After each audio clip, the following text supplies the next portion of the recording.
Question 21. Y is directly proportional to x squared. When x equals 5, y equals 80, what is the value of x when y equals 60?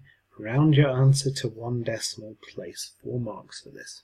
So I'm going to set this situation up using my constant of proportionality k. So if it's directly proportional to x squared, then y equals k x squared. K times by x squared. So I've set that up. Now, I'm going to substitute in the values that I've got. Alright, I'm going to substitute these in order to work out what that value of k must be.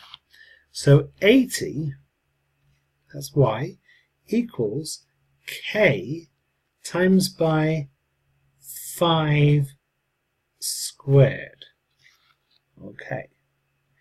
So 80 equals 25 lots of k, or k times 25, which is the same as 25k. It's normal for us to put it in that kind of format, isn't it? So therefore, if I divide both sides by 25, I'm going to do 80 divided by 25. So 80 divided by 25 equals k, and I'm going to do that on my calculator. 80 divided by 25 equals 3.2. 3.2. So k is 3.2.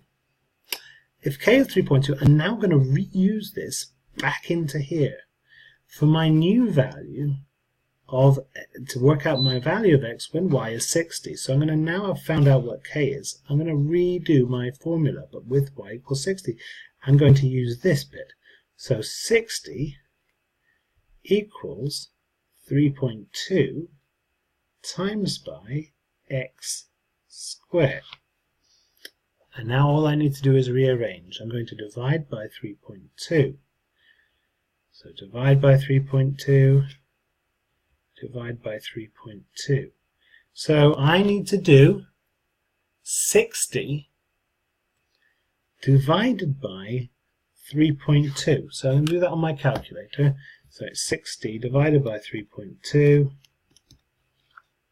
equals 18.75. So I've got 18.75 equals x squared.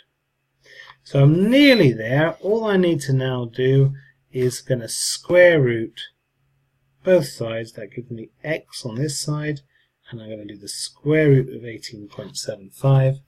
So I want square root of 18.75 equals 4.33,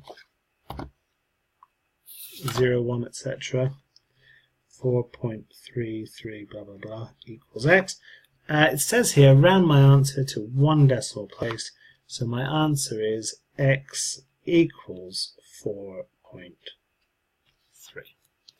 This is a really straightforward question in that there's no problem solving to it really, as long as you've got your skill, which you've practiced and practiced, working with direct proportion and inverse proportion. In this case I just need direct proportion, and rearranging your equations, and working confidently rearranging equations and solving equations.